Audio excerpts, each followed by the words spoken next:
কোনো দলের কাছে মাথা বিক্রি করবেন না, মেরুদণ্ড বিক্রি করবেন না।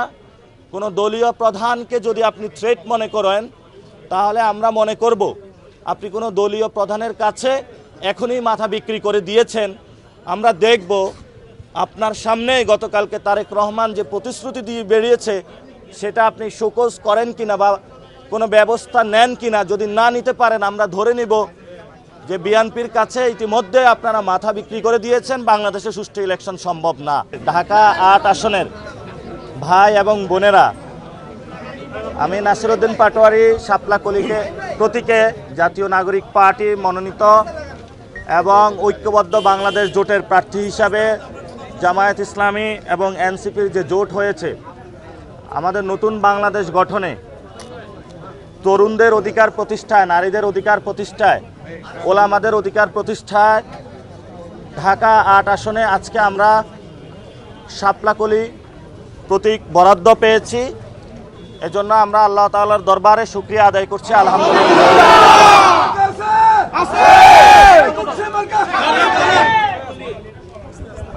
আপনারা জানেন যে আমাদের ঢাকা ৮ আসনে দুইটি প্রধান কাজ আমাদের উপরে রয়েছে।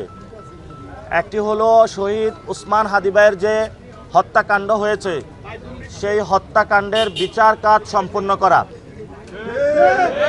২ নাম্বার বিষয় হলো এই ঢাকা ৮ আসনে চাঁদাবাজি, সন্ত্রাস, দখলদারিত্ব, দুর্নীতির বিরুদ্ধে ইনসাফের সমাজ প্রতিষ্ঠার জন্য সবার কাছে গিয়ে নতুন একটি ঢাকা ৮ প্রতিষ্ঠা করা, যেখানে সন্ত্রাসীর কারণে আমার ভাই শহীদ ওসমান হাদি ভাইয়ের মতো, আমার ভাই সাম্যর মতন আর কোনো হত্যাকাণ্ড হবে না ইনশাআল্লাহ। ঢাকা ৮ আসনে যারা গুলিস্তানে ক্ষুদ্র ব্যবসায়ীরা রয়েছেন, বিভিন্ন যারা মাঝারি ব্যবসায়ীরা রয়েছেন, অনেক কর্পোরেট হাউসের বড় বড় অফিস রয়েছে ঢাকা ৮ আসনে, ফুটপাতে অনেক দোকানদার রয়েছে, যারা কিছু টাকা ইনকাম করে কষ্ট করে তার বাচ্চার হাতে তুলে দেয়, কিন্তু সেই টাকাটা নিয়ে দিনে যদি ৫০০ টাকা ইনকাম করে, ছো মেরে পকেট থেকে টাকা নিয়ে যাচ্ছে। আমরা ঢাকা ৮-এ এই ধরনের যত ক্ষেত্রে ব্যবসায়ী ভাইদের সুরক্ষার জন্য ইনশাআল্লাহ কাজ করব, যাতে চাঁদাবাজি বন্ধ হয়। সাথে সাথে অনেক মানুষের বাড়িঘর দখল করা হয়েছে, দোকান দখল করা হয়েছে, রেলের জায়গা দখল করা হয়েছে। যারা গত ৫০ বছরে এখানে দখলদারিত্ব চালিয়েছে, আমরা সরকারি জায়গা, জনগণের জায়গা দখলদারদের থেকে উদ্ধার করে রাষ্ট্রীয় কোষাগারে জমা দেওয়ার ব্যবস্থা করব ইনশাআল্লাহ। আপনারা জানেন যে এখানে অনেকগুলো সরকারি অফিস রয়েছে, কোর্ট রয়েছে, সচিবালয় রয়েছে। এখানে প্রচুর পরিমাণ পুরো বাংলাদেশের যে অ্যাডমিনিস্ট্রেটিভ বডি রয়েছে, এটাতে দুর্নীতি হচ্ছে। আমরা ইনশাআল্লাহ সরকার গঠন করলে, নির্বাচিত হলে আমরা এগুলা ডিজিটালাইজেশনের আওতায় নিয়ে আসব, যাতে কোনো ব্যক্তি, কোনো দলীয় গুন্ডা আর দুর্নীতি করতে না পারে, মানুষের পকেটের টাকা কেটে না নিতে পারে। ইনশাআল্লাহ আমরা এটা বাস্তবায়ন করব। টেন্ডার বা সিন্ডিকেট, এবং এখানে সিন্ডিকেটের কারণে তেলের দাম বেড়ে যাচ্ছে, আপনারা দেখেছেন।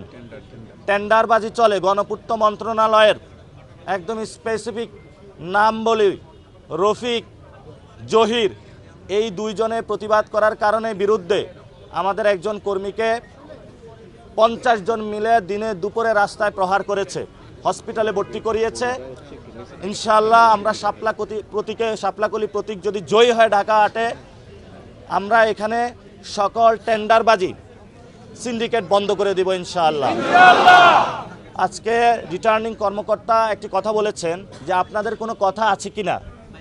তখন আমরা একটি কনসার্নিং বিষয় ওনার নজরে এনেছি। সেই বিষয়টা হলো ঢাকা ১৭ আসন এই রিটার্নিং কর্মকর্তার অফিসের মধ্যে আছে। আপনারা গতকাল বাংলাদেশে দেখেছেন, একজন দলীয় প্রধান বলেছে আমি কড়াইল বস্তিতে ফ্ল্যাট নির্মাণ করে দিব।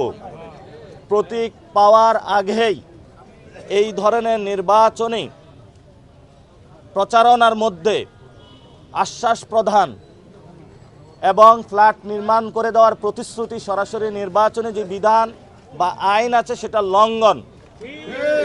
তাহলে আপনারা নির্বাচন কমিশনের সামনে যারা গত ১৫ বছর ব্যাংক ডাকাতি করেছে, ঋণ খেলাপি হয়েছে, যারা দ্বৈত নাগরিক যখন আন্দোলন সংগ্রাম হয়েছিল বিদেশে গিয়ে ল্যাজ গুটিয়ে বসেছিল, তাদেরকে আপনারা বাংলাদেশের এই যে গণ অভ্যুত্থানের পরে যে নির্বাচন হয়েছে সেই নির্বাচনে অংশগ্রহণ করার জন্য ছাত্রদলের গুন্ডামির মাধ্যমে আপনারা তাদের বৈধতা দিলেন। এবং নির্লজ্জ যে ইলেকশন কমিশনের অন্যতম সচিব সানাউল্লাহ খান, উনি বলেছেন যে আমরা মনে দুঃখ কষ্ট ভারাক্রান্ত হৃদয় নিয়ে তাদেরকে অনুমোদন দিয়েছি। আমরা বলবো এই ধরনের আবেগী কথা আমাদেরকে বলবেন না। নির্বাচন কমিশনের একজন কমিশনার হিসাবে আপনার চেয়ারের যে বৈধতা সেটা আপনি হারিয়েছেন ঋণ খেলাপি দ্বৈত নাগরিকদের বৈধতা দিয়ে। এবং আপনার একজন দলীয় প্রধান দিনে দুপুরে সবার মধ্যে প্রতিশ্রুতি প্রদান করে চলছে, সে বিষয়ে কোনো পদক্ষেপ আপনারা নিচ্ছেন না। আমরা বলবো দ্রুত এই বিষয়ে পদক্ষেপ নিন এবং আগামীকালকে আমরা শহীদ উসমান হাদি ভাইয়ের কবর জিয়ারতের মাধ্যমে আনুষ্ঠানিক প্রচারণা শুরু করব। এবং আজকে রিটার্নিং কর্মকর্তা বলেছেন যে প্রার্থীরা যাতে হ্যাঁ ভোটের পক্ষে থাকে এবং হ্যাঁ ভোটের ক্যাম্পেইন করবে। কিন্তু দুঃখের বিষয়, গত 2 সপ্তাহ যাবৎ আমরা ক্যাম্পেইন করেছিলাম এবং সেখানে আমাদের একটি বিলবোর্ড ছিল হ্যাঁ ভোটের পক্ষে, সেটা হলো সিটি কর্পোরেশনের লোক, বিএনপির লোক এবং ম্যাজিস্ট্রেট একসাথে গিয়ে ভেঙে তারপরে তারা উঠিয়ে নিয়ে গিয়েছে। প্রশাসন, সিটি কর্পোরেশন এবং বিএনপি মিলেমিশে একাকার। মনে হচ্ছে আমরা আওয়ামী দুঃশাসনের দিকে যাচ্ছি। কেউ যদি আওয়ামী দুঃশাসনের চিন্তা করে, সেটার জন্য আমরা বলেছিলাম আমরা একটি নতুন বন্দোবস্তে যেতে চাই, তো সেই সুযোগ বাংলাদেশে আপনাদেরকে দেওয়া হবে না। আমরা বাংলাদেশের মানুষদেরকে আশ্বস্ত করতে চাই যে নতুন একটি সময় এসেছে, পরিবর্তন এসেছে।